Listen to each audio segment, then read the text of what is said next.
কোটা আন্দোলনের সাথে আমরা প্রথম অবস্থাতেই ছিলাম। যেই দিন থেকে কোটা আন্দোলন শুরু সেই দিন থেকেই ইসলামী আন্দোলন বাংলাদেশ ঐক্যতা ঘোষণা করেছে। এটা ন্যায্য দাবি। মেধার ভিত্তিতে চাকরি হবে, মেধার ভিত্তিতে চাকরি হলেই এদেশ উন্নতি হবে, এদেশ গড়বে। কিন্তু আজকে আওয়ামী লীগ এই দেশটাকে আওয়ামী লীগের জন্য একটা বাণিজ্যিক রাষ্ট্র হিসাবে সৃষ্টি করেছে। আওয়ামী লীগের জন্য বাংলাদেশ হলো রাষ্ট্রীয় বাণিজ্যিক একটা জায়গা। আওয়ামী লীগের পেট এবং পিঠ বাঁচাবার জন্য, পেট ভরার জন্য, আঙ্গুল ফুলে কলা গাছ তার বট গাছ হওয়ার জন্য তারা রাষ্ট্রের ব্যবহার করে। আপনারা জানেন, খোদ অবৈধ প্রাইম মিনিস্টার বলেছে যে তার পিয়নের 400 কোটি টাকা, তার পিয়ন, তার একজন পিয়ন 400 কোটি টাকার মালিক। যদি একজন পিয়ন 400 কোটি টাকার মালিক হয়, তাহলে বুঝেন তো সেই পিয়নের যে বস সে কত টাকার মালিক। তাহলে আপনি বুঝেন একজন এমপি কত টাকার মালিক, একজন মিনিস্টার কত টাকার মালিক। বুঝতে পারবেন, একটা উদাহরণ দিলে বুঝতে পারবেন।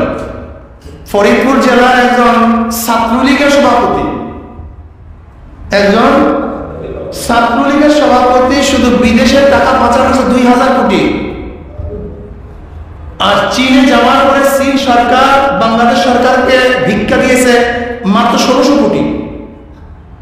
চীন সরকার বাংলাদেশ সরকারকে ভিক্ষা দিয়েছে মাত্র 1600 কোটি। আর ওনার ছাত্রলীগের সোনার সন্তান একজন সভাপতি দেশ থেকে পাচার করেছে 2000 কোটি। বুঝলেন তো অবস্থাটা কি?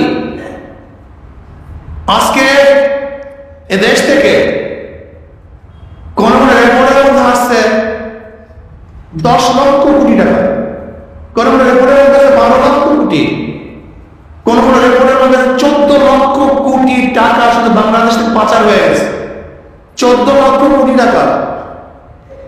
আপনারা দেখেছেন প্রাক্তন র্যাবের প্রধান বেনজির সাহেব, পুলিশ প্রধান বেনজির সাহেব, তার কত টাকা আছে সে নিজেই জানেন না।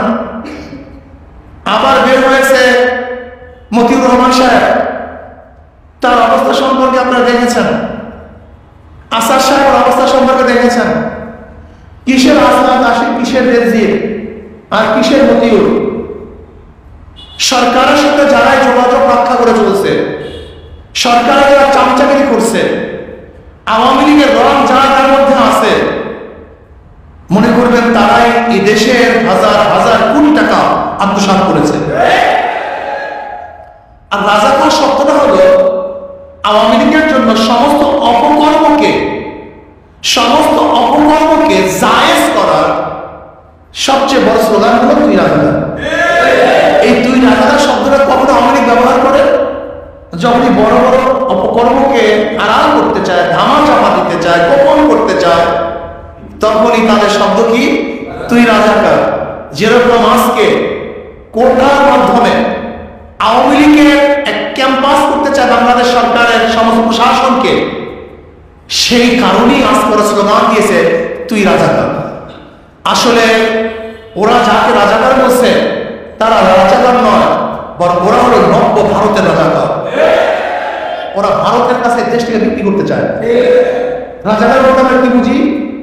যারা দেশের বিরোধিতা করছে, দেশের সাথে খারাপ ব্যবহার করছে। রাজাকার বলতে আমরা আমাদেরকে কি বোঝানো হয়েছে? যারা ধর্ষণের সাথে জড়িত, যারা আত্মসাৎ করেছে, যারা চুরি করেছে, যারা ডাকাতি করেছে, যারা খুন করেছে, যারা জুলুম করেছে, আমরা তাদেরকে কি মনে করি? তাহলে এখন কি ছাত্রলীগ খুন করে নাই? শুধু কি খুন? আমরা কি দেখেছি জানি যে ছাত্রলীগের হাতে মেয়েরা পর্যন্ত নিরাপদ নয়, মেয়েদেরকে তারা হত্যা করে। আপনারা দেখেছেন জাহাঙ্গীর ইউনিভার্সিটিতে ছাত্রলীগের সভাপতি 100 ধর্ষণ করার পরে সেঞ্চুরি পালন করেছে। সিলেট ইউনিভার্সিটির অবস্থা করে দেখেছেন। আপনারা দেখেছেন কয়েকদিন আগে একজন স্বামী তার স্ত্রীকে নিয়ে ঘোরার জন্য গেছিল, কিন্তু আওয়ামী লীগের দলবদ্ধভাবে সেই স্বামীকে রেঁধে রেখে সেই স্ত্রীকে ধর্ষণ করেছে। আমরা এমন কিছু দেখেছি লিডাররা ছাগল চুরি করেছে। আমরা এমন হাজারো ঘটনা দেখেছি যে আওয়ামী লীগের লোকজন